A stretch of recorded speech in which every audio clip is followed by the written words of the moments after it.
নির্বাচনী আমেজ শেষ হলেও নতুন বিতর্কে আলোচনায় এসেছেন এনসিপির মুখ্য সমন্বয়ক নাসির উদ্দিন পাটোয়ারি। সম্প্রতি একটি ভিডিও সামাজিক যোগাযোগ মাধ্যমে ছড়িয়ে পড়েছে। সেখানে তাকে বক্সিং মেশিনে আঘাত করার সময় সিঙ্গাপুরে চিকিৎসাধীন ঢাকা ৮ আসনের সংসদ অসুস্থ মির্জা আব্বাসের নাম উল্লেখ করে মন্তব্য করতে দেখা যায়। ইতোমধ্যে বিষয়টি নিয়ে বেশ সমালোচনা শুরু হয়েছে বিভিন্ন মহলে। নন ইনভার্টার এসির দামে ঘরে আনুন বিদ্যুৎ সাশ্রয়ী ইনভার্টার এসি। এখন 1.5 ton my one inverter AC মাত্র ৪৮,৯০০ টাকা পাওয়া যাচ্ছে মিনিস্টার শোরুমে।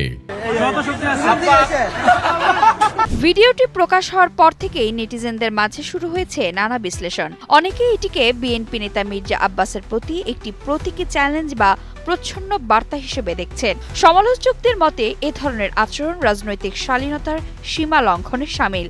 তারা বলছেন, রাজনীতিতে প্রতিপক্ষের প্রতি ন্যূনতম সম্মান ও সংযম বজায় রাখা উচিত। বিতর্কিত এ ঘটনার বিষয়ে নাসির উদ্দিনের কোনো বক্তব্য এখনো জানা যায়নি। ভিডিওটি কবে কোথায় ধারণ করা সেটিও জানা যায়নি। ভিডিওতে নাসির উদ্দিনকে ন্যাড়া মাথায় দেখা গেছে। সম্প্রতি তিনি ওমরা পালনি গিয়ে মাথার চুল ফেলে দিয়েছেন, তাই নেটিজেনদের ধারণা ভিডিওটি সাম্প্রতিক সময়ের।